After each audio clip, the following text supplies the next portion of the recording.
All right, I'm gonna show a whale suit and kind of explain how they're put together. I've got a couple of them here that other crafters have done and turned in. So this one is currently turned inside out. I'm gonna unzip it.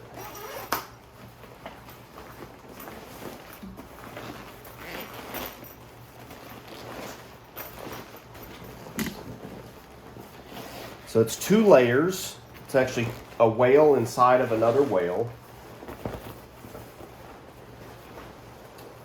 The inside is actually the inside of the inside whale, I guess. So you're seeing like, that's the back of the handle. So the handle faces away from the person's skin when they get inside of it.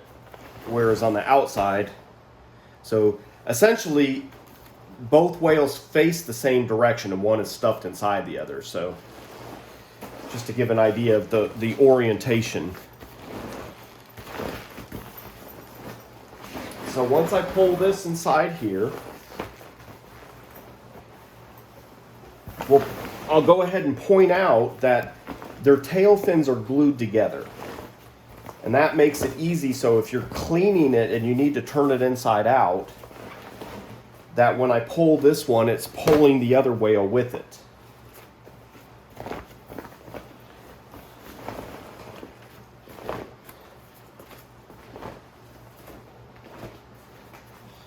And so they're actually glued together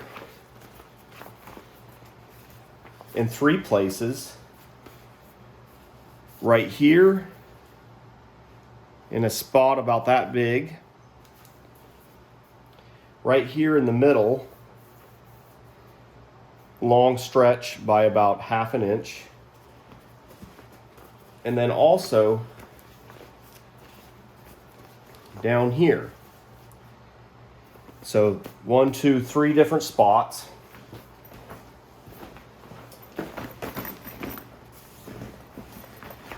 We don't do any gluing between the side fins because it makes it easy. You can pull your hands inside the suit to like maneuver things. So we don't join these together. We do connect a breathing tube right here. This is basically one of those giant valves.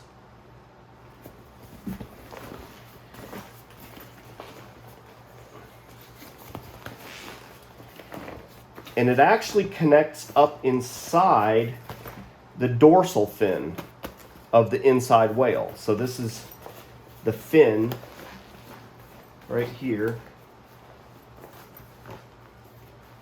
So that's the dorsal fin, the back fin. And up inside there, at the very tip but off to one side, is the breathing hole. So that breathing hole is going through both layers. It's going through this inside layer, and then it connects to the outside layer right there. And we have a whole video that explains, how to do that process. So when you first cut the whale, you basically will trace out your cut line, usually using like some blue painter's tape. And the idea is to kind of follow the mouth line, but it's easier to just do a straight cut. So you can see like here, it kind of just goes straight. We've tried to follow the curve, and the zipper doesn't zip very well following the curve. So you basically can kind of just come straight through here. You want it to go far enough back. This is actually probably not quite far enough back. A larger person might have a hard time getting in there. I usually try to make the zipper go at least open to back here where the eyelashes are. So maybe another couple inches back would be better. And so basically that zipper first gets glued to the outside whale. with the vinyl side facing out, that black shiny side facing out. The old zipper sliders get taken off and they get replaced with these double. So it has a pull on the outside, and it also has a pull on the inside. And you can also see that the fabric of the zipper is on the inside. So when you're doing the zipper, you'll do the zipper first glued to the outer wale. Then, once you've done all of your work, one of the very last things that you do is you attach the inside wale to the outside wale around the zipper. So, like on this one, now this is another crafter's very first wale, so I would not necessarily use this as the best point of reference because some of the stuff that was done on this is not correct. But you basically will take the inner wale, and just like doing a ball hood, you will take it and you will glue it around the zipper at about a ½ inch. There's a whole video that I just recently did on doing zippers. I did it on a beach ball that's small, but it's the same concept. Don't let it confuse you that the zipper goes from one side to the other. The beach ball that I did, it's the same thing. It's just a shorter distance, but the concepts are all the same.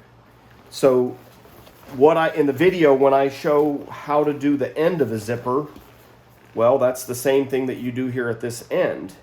And then as I do the zipper, well, that's the same thing you do. It's just that you're going around the wale. And then when you get to the other end, you'll do basically another end of the zipper. And so you'll have zipper patches on either side. This person put too small of one. This should have been a lot bigger. Same thing with this one here. This patch should have been a lot bigger. Another thing to point out is there's some emergency release valves. So when somebody's wearing this, they can pull that with their teeth. And it has the flap cut off the inside of it. So when you pull this tab, air will gush out. There's also another one of these inside the fin, because sometimes you can't find this quick enough with your mouth, and if you can't breathe, then you need to be able to get out quickly. So we put one of these up inside the fin. It's also worth noting that the only inflation valve that you leave on the wale is this one on the outside whale's body. The one on the tail gets cut out and it gets patched inside and out. You basically sandwich two circles.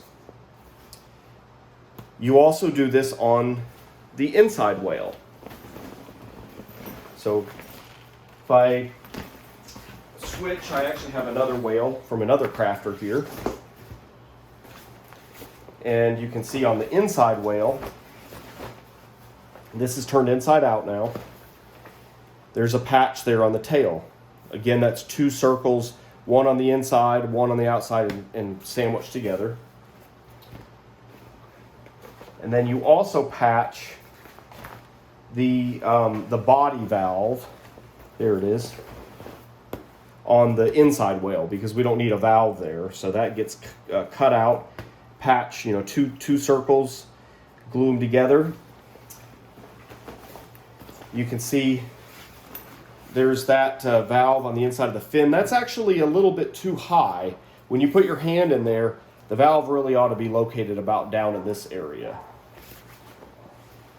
You can see also the mouth valve here. This is really kind of off center, so that's not right. I would do it more really pretty much on the seam line, or just right off to one side of it. The height from the top is pretty good. It should be probably right about there. And this person actually did their zipper backwards. So they actually put their zipper facing with the fabric on the outside, which was not correct. So, these are all a learning process.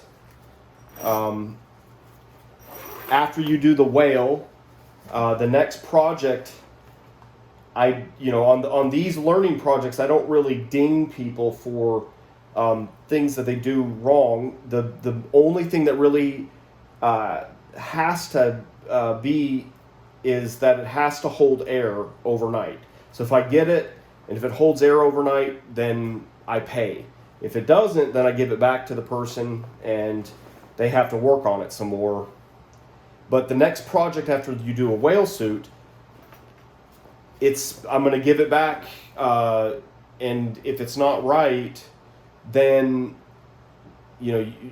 I'll give it back to the crafter. They can work on it to try to make it right, or basically I can track my hours, and whatever hours that I have to put into it to make it right, then I can deduct that, because it's only fair. We only have a certain amount of money when we sell one of these. There's only a certain percentage of that money that is available for paying to labor. So if I have to split my time, then I have to be able to pay myself for the time I'm spending on doing corrections in order to sell it. So anyways, that is basically building a whale suit in a nutshell.